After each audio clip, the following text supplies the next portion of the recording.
Hello, and welcome to another video from the team at Money Without Debt. Today we look at the defining issue of our campaign and ask, what are the problems with allowing private banks to create our money supply as debt? Here are 5 key issues.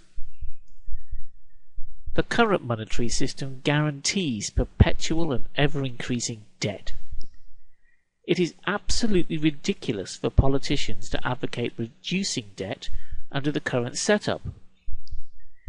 Since our money is created as debt, reducing it always means removing money from the economy. In the system we have, our society gets 2 choices. We can either have more debt or we can have a recession. All the financial chaos in Europe right now is because the capacity of various nations to borrow has been used up, and the whole system stands on the brink of collapse as a result.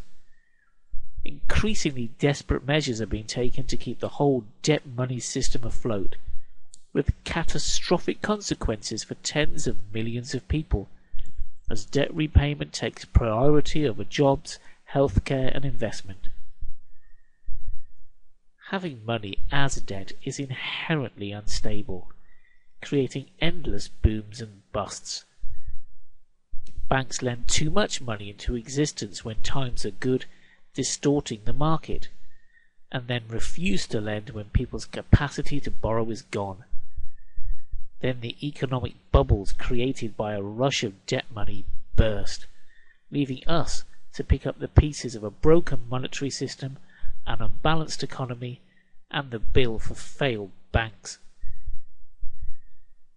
Democracy is undermined when we have so little control over our own money supply. Economic policy is now controlled via the loans that banks make.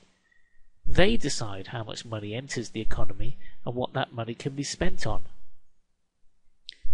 Take 3 core dynamics in the UK economy today.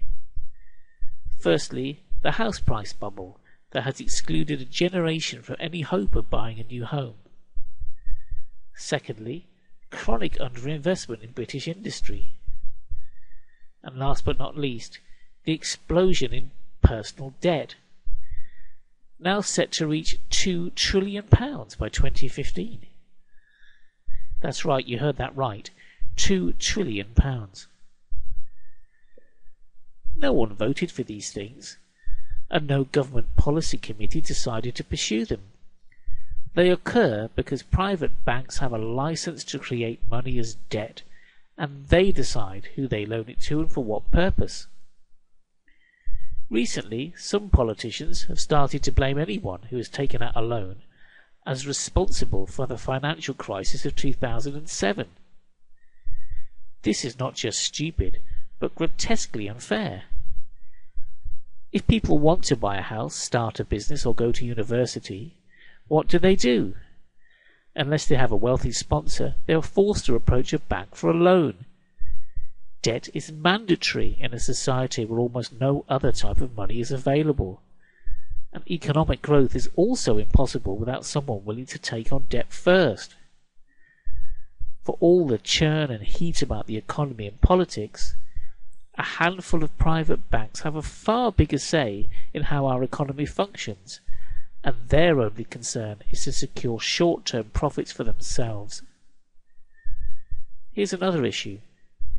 Did you know that when you deposit money at a bank, that they become the legal owners of it and can speculate with it as they please? Banks don't even use your money to invest in anything useful to society. In the run-up to the financial crisis, less than 8% was lent to productive businesses.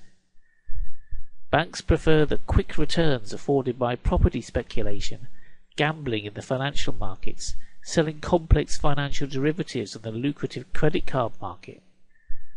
Of course, quick returns usually means increased risk, so our society gets hit with 2 problems: underinvestment in the real economy and dangerous exposure to the gambling debts of private banks.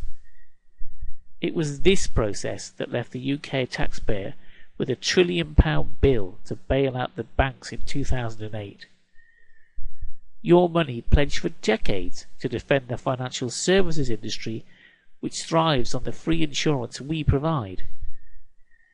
If you ever wondered why we can't afford hospitals, doctors, social services and proper investment in the economy, now you know. And of course, last but not least again, we pay interest on this digital debt money, meaning we effectively have to rent our own currency from a private monopoly. Indeed, there is more money owed to private banks in the UK than there is in circulation, so we can never repay our debts. It's utterly impossible. By paying interest on our money supply, we are allowing a tiny minority of people to extract value from our hard work in exchange for nothing. Thanks for listening. Now move on to part 3 of our video tour of money, where we explore how this shocking situation came about.